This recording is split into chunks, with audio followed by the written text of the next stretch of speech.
Bonjour et bienvenue dans cette nouvelle vidéo d'exercice pratique Excel où nous allons ici faire quelques révisions sur Excel niveau 2.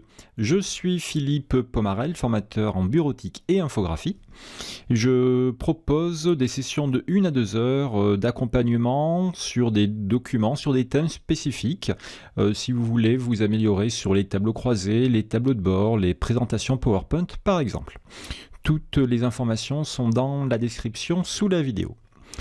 Alors, on est parti pour quelques minutes de travaux pratiques avec Excel qui vont nous servir à réviser quelques notions, pas de base, mais presque. Excel niveau 2, Excel dit opérationnel. Vous pouvez télécharger ce fichier qui se trouve dans un lien sous la vidéo. Et vous aurez normalement la correction qu'il y a juste à côté. Alors, vous aurez 3 feuilles. Et sur la première feuille, dans ce bloc bleu, il y a le contexte. Alors, quelques petites phrases sur le contexte de l'exercice. Nous sommes recrutés sur un poste d'assistant ADV. ADV, Administration des Ventes. Au sein de la société Petit Navire, cette SARL de Dordogne conçoit des loisirs créatifs pour les enfants de 4 à 10 ans. Je vous laisserai lire le reste. Ok. Il y a des produits qui sont vendus en ligne et malheureusement, depuis 3 ans, il y a une forte progression du volume de la vente. Et ça crée quelques tensions. Il y a des retards, il y a des erreurs de commande ou de facturation.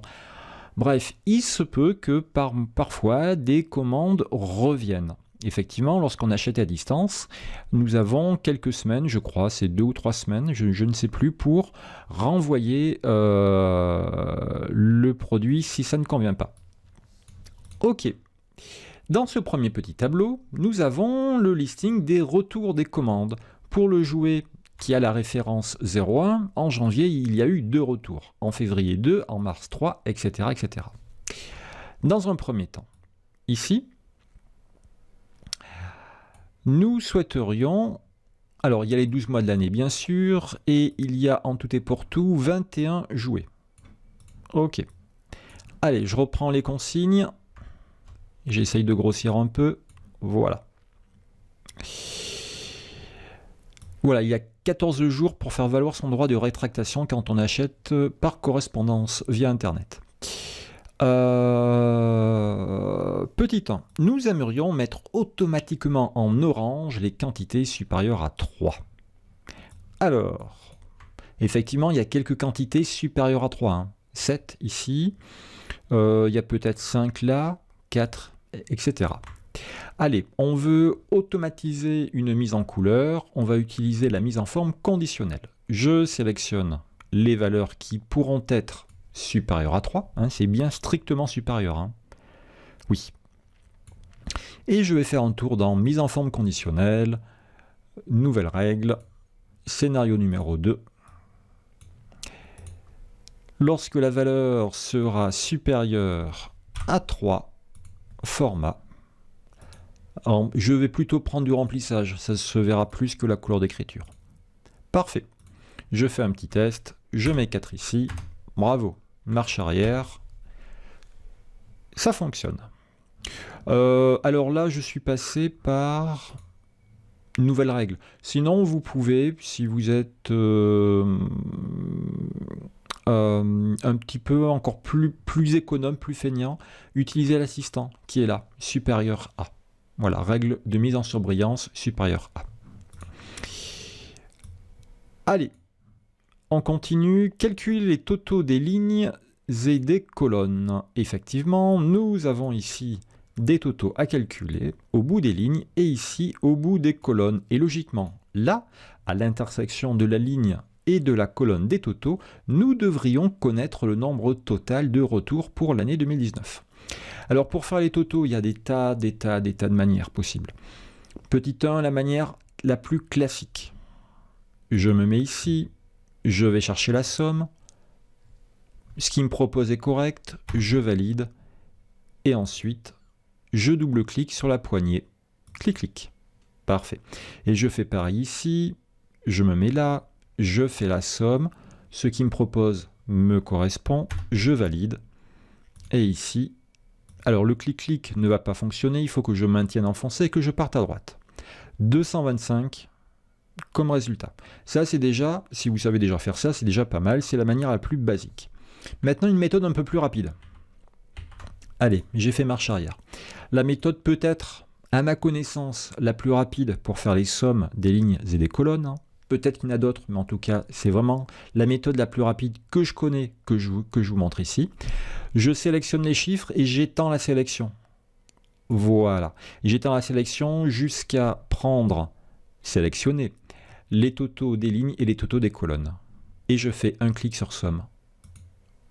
Et hop, les sommes sont calculées automatiquement.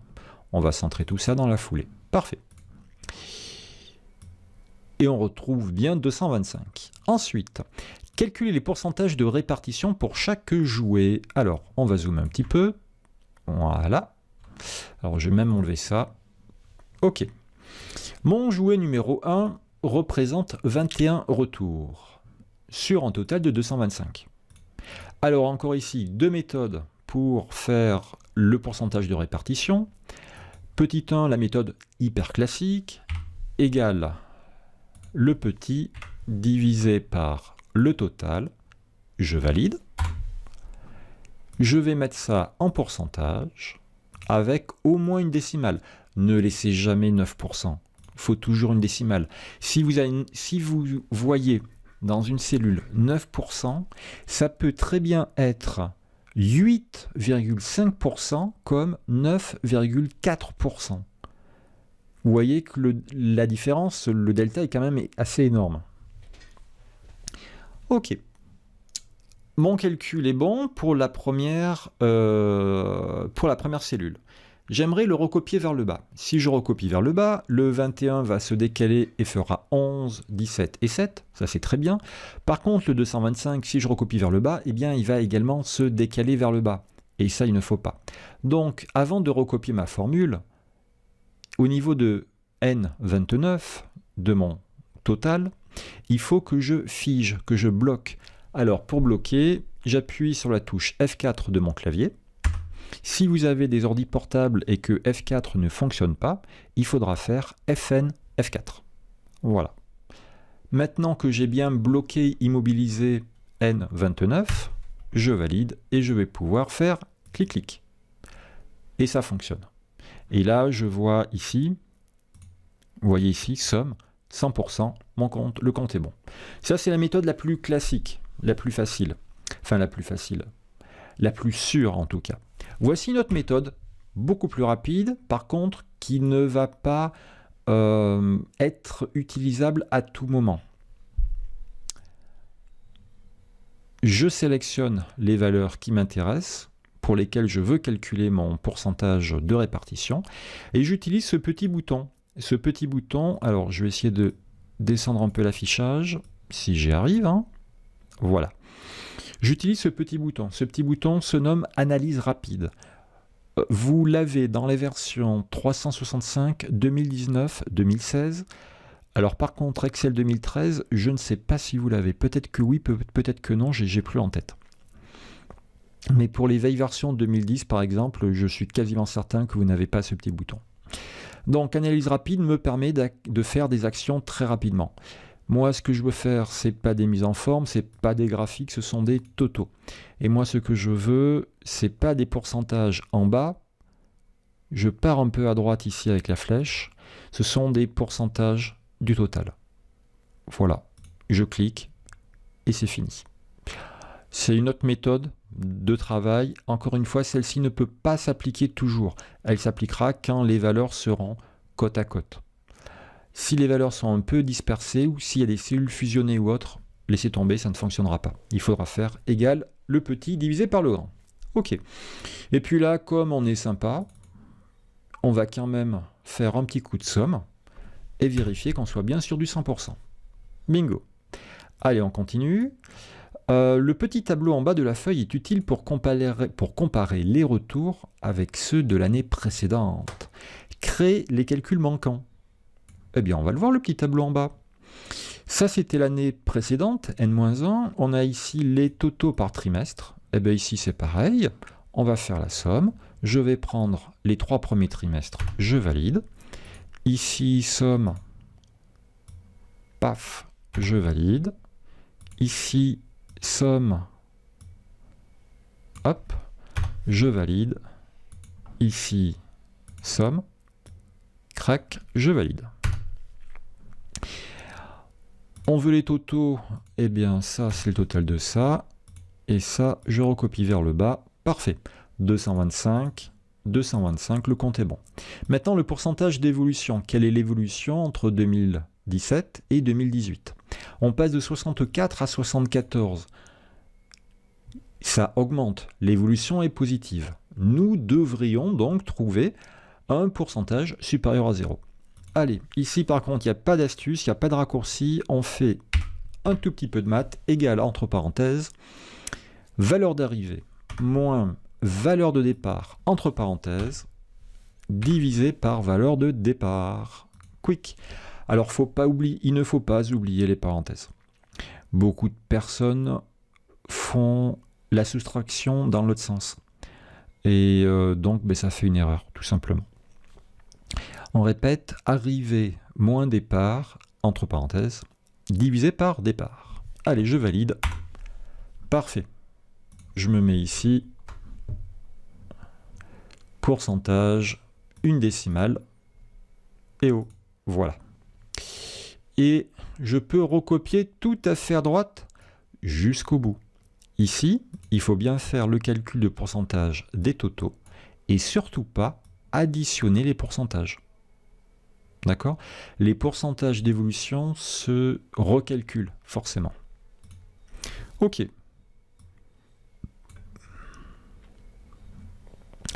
Et réaliser une mise en forme et une mise en page présentable. Oh ben écoutez, ça c'est dans mes cordes. Allez, on va prendre ça, on va fusionner, on grossit un petit peu au grade italique. On va mettre une bordure en bas, tiens. Ça, CTRL A. On change, on met des petites bordures partout. Ça, ce sont des titres, on va les mettre en gras un peu plus gros. Ça aussi, en gras un peu plus gros. Voilà. Ça, ce sont des totaux, on va leur mettre aussi des bordures. Et si on remettait du orange, hein, voilà. Donc là, pareil aussi, du orange. Et là aussi. Allez, CTRL A, des bordures. Et allez, on va mettre ça en orange aussi, tiens, soyons fous. Ok, je sauvegarde. CTRL P pour faire ma mise en page. On va se mettre en paysage. Voilà. Alors là, là on a 3 pages. Et c'est pas glop. Alors, pas de mise à l'échelle. Ajuster la feuille à une page. Quick. C'est pas mal. On peut imprimer encore un tout petit peu plus gros en faisant marges étroites. Ok. Alors, il est tout à fait normal que dans l'aperçu, il y ait des bugs d'affichage au niveau des bordures. Vous voyez là, par exemple, à gauche de la colonne référence, il n'y a pas de bordure. Mais pourtant, elles y sont. Hein. C'est que l'affichage de l'aperçu bug, plein pot. Écoutez, voilà. La mise en page est faite. Tout est sur une page grâce à la commande ici, ajuster la feuille à une page. Allez, je retourne ici. Allez, quoi d'autre?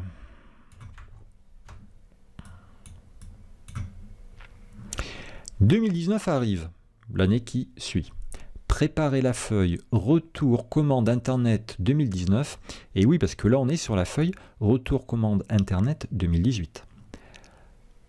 Courant 2019, 3 nouvelles références arriveront. Jouer 22, 23 et 24. Il faut intégrer à la feuille, il faut les intégrer à la feuille 2019. Alors, il est hors de question qu'on reparte de zéro pour faire une nouvelle feuille. Alors là, on me demande de préparer la feuille, pas le document. Hein, je ne dois pas non plus garder la même feuille et faire en bas mon tableau. Ça, c'est ma feuille 2018. Je dois la dupliquer pour faire la feuille 2019. Alors, pour dupliquer une feuille, vous avez 2-3 manières différentes. La manière hyper classique, clic droit sur... Ah oui, mais malheureusement, clic droit, vous ne le voyez pas. Alors, je vais essayer de changer ça. Voilà. Clic droit ici. Déplacer ou copier. Et là, je fais créer une copie. Et je la mets par exemple ici. Je fais OK. Et là, ça m'a bien préparé une copie de ma feuille. Ça, c'est la première méthode. C'est pas celle que moi, je vous invite de faire parce qu'elle est un peu longue et elle est source d'erreur. Pas mal de personnes, dans cette fenêtre, oublient de cocher créer une copie. Et de suite, les gens disent « Oh, ça marche pas !» Bon, bref. Cette fenêtre n'est pas très ergonomique. Moi, ce que je peux vous conseiller pour dupliquer une feuille, c'est de maintenir la touche CTRL enfoncée et de partir vers la droite ou vers la gauche. Et je lâche la souris. Vous devriez voir le petit triangle noir au-dessus et je lâche. Parfait. J'ai bien la copie. Ce qu'il ne faut pas faire non plus, c'est sélectionner tout, copier, faire une feuille vierge et coller. Parce que si vous faites ça, vous copiez, vous collez, oui les cellules, oui les formules, mais pas la mise en page. Alors que si vous maintenez CTRL et que vous faites glisser, eh bien sur cette page, ma mise en page est déjà faite. Elle a été conservée. Allez, on renomme ici, ça fait 2019. Hop, ça fait 2019. OK. Alors toutes les valeurs qui sont là, eh bien toutes les valeurs, je vais les supprimer. Par contre, les formules, on ne va pas les supprimer. On s'est cassé la tête pour les faire il y a quelques minutes. On ne va pas supprimer nos formules. Donc ça, je supprime. Quick. Et après, au fil de l'année, au fil de la saisie, tiens, 5, hop, en orange, 2, 0, 0, 1, etc., etc. Tout viendra se calculer. Même si les cellules sont vides, les formules vont continuer à travailler. Parfait. Ce qui veut dire que là, on aura 2019, que là, ce sera 2018, et que ces valeurs-là, c'est pas les bonnes. Ça, c'est le premier trimestre de l'année 2018. Il faut que j'aille le chercher sur... Ici, sur cette cellule-là, je vais zoomer un petit peu, voilà. Donc sur 2019, sur la feuille 2019, je vais me positionner là sur la ligne de 2018 et je vais faire une liaison, je vais récupérer la valeur qu'il y a à côté. Égale ça, entrée. Et après, je peux partir à droite. Première possibilité. Deuxième possibilité, je prends les valeurs qui sont là, je fais un copier, CTRL-C, je vais ici, je fais un clic droit et je fais coller les valeurs. Pourquoi je fais coller les valeurs? Car ici j'ai des formules, j'ai des sommes. Et si je fais un simple copier-coller, ça va récupérer la formule pour faire des sommes. Moi, je voulais coller valeurs. Alors là, on peut faire les deux. On peut faire la liaison et on peut faire un copier-coller valeur. Le copier-coller valeur est accepté parce que on part du principe que si on est sur 2019, les chiffres de 2018 ne vont pas évoluer, ils ne vont pas bouger. Donc on peut les figer. Voilà. Je crois qu'il me reste une dernière chose à faire. 3 nouvelles références arriveront, les jouets 22, 23 et 24. Alors, il faut qu'on rajoute ces jouets, mais il faut qu'on fasse attention. Ces jouets, ces nouvelles lignes doivent être prises en compte dans toutes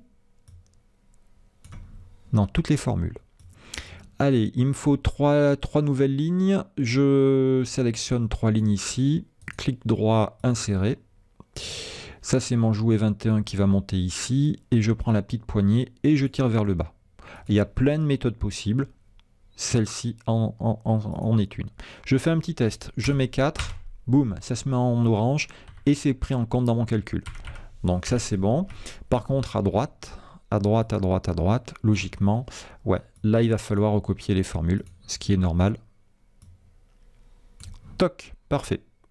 Ok, on vérifie juste un petit coup ici l'évolution. Là c'est bien la somme de ça, parfait, impeccable. Donc ici tout est bon. On a pu retravailler la copie de feuilles et un petit peu de copier-coller. Allez, deuxième exercice, assez rapide cet exercice.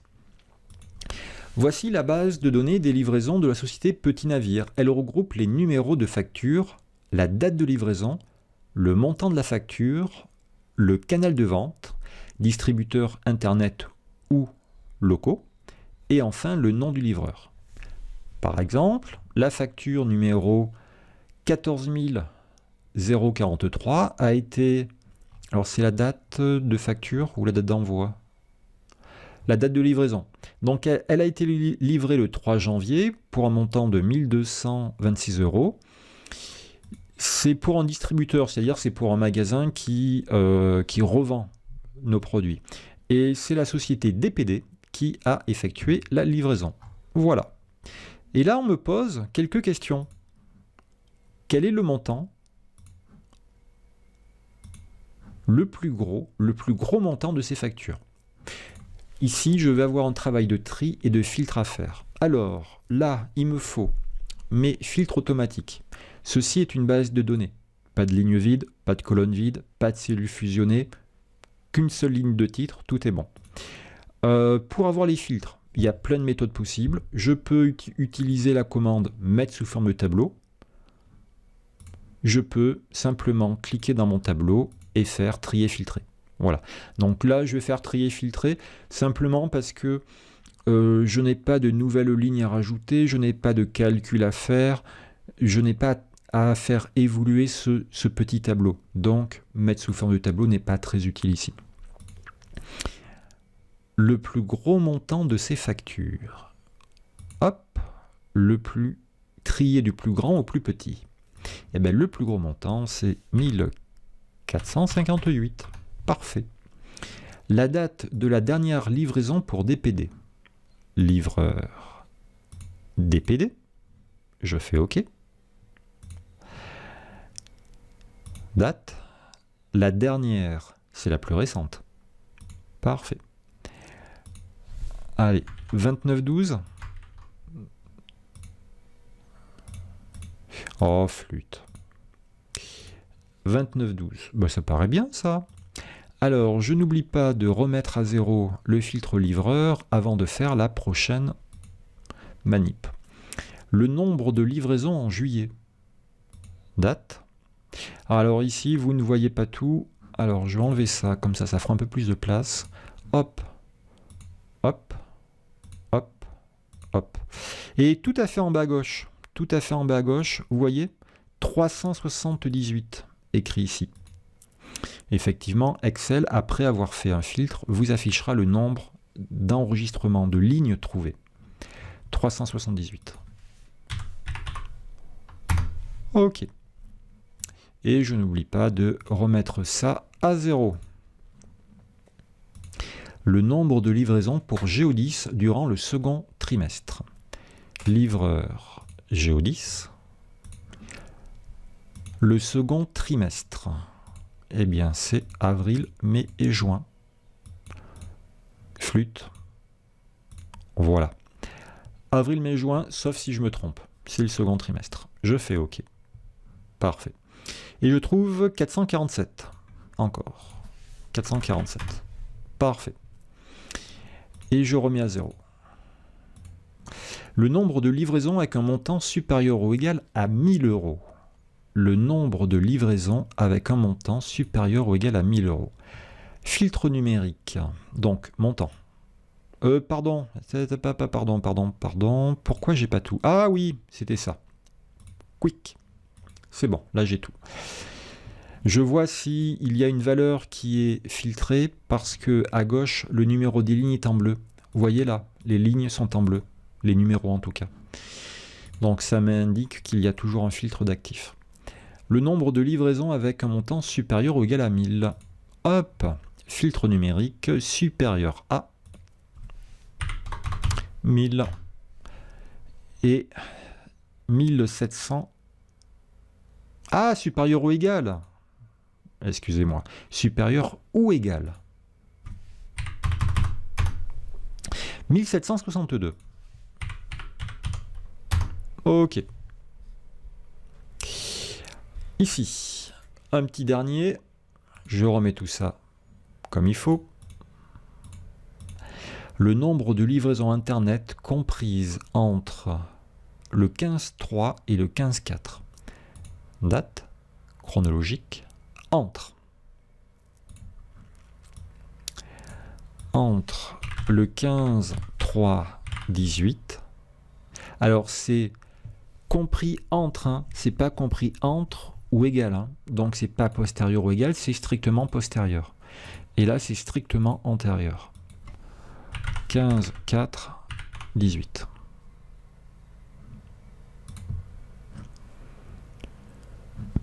Et ce sont les livraisons Internet. Type Internet. On fait OK. J'en trouve 76. Hop.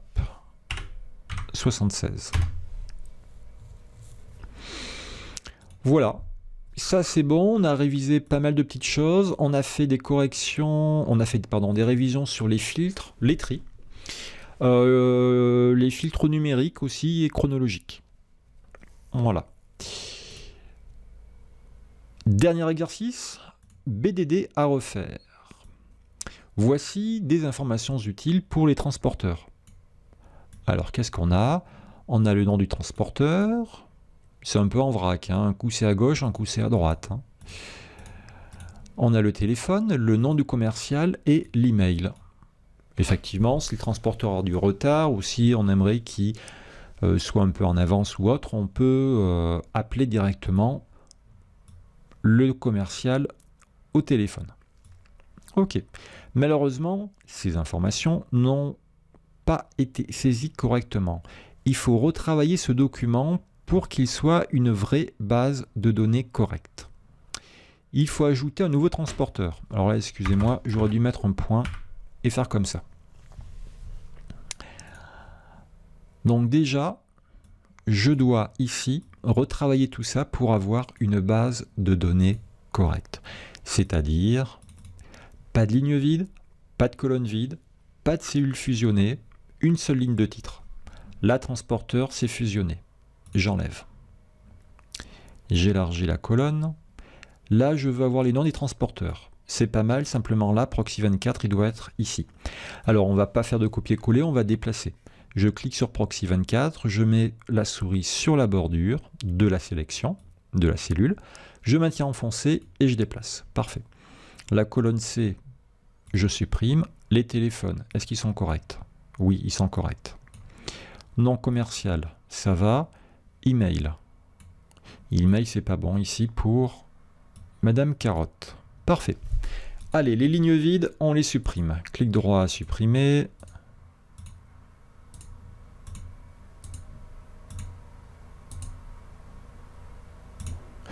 Ok. Donc ça, c'est pas mal.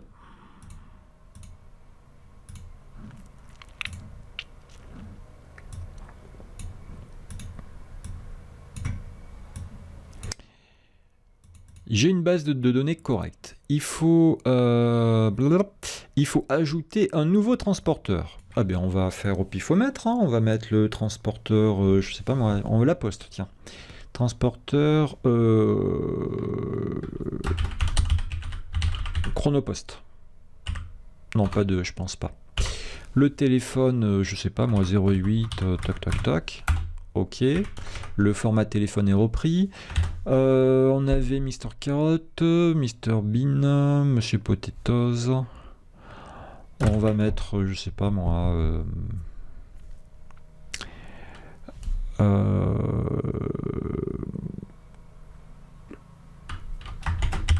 Monsieur Apple.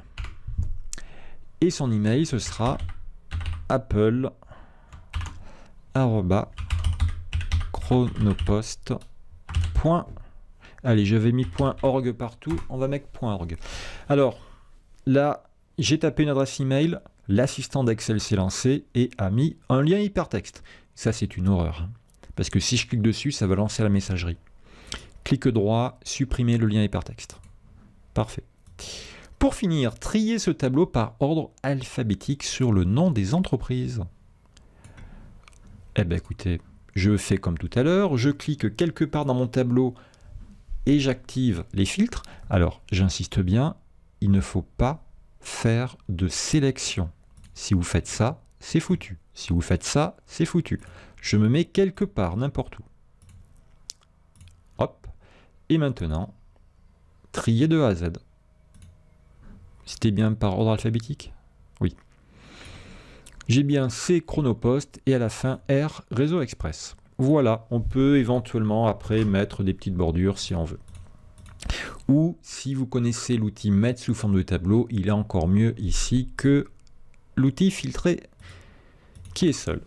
Ben voilà, nous avons révisé pas mal de petits concepts de base, hein, du niveau 2, niveau opérationnel d'Excel pour les personnes qui l'utilisent à peu près au quotidien, pour des petits travaux.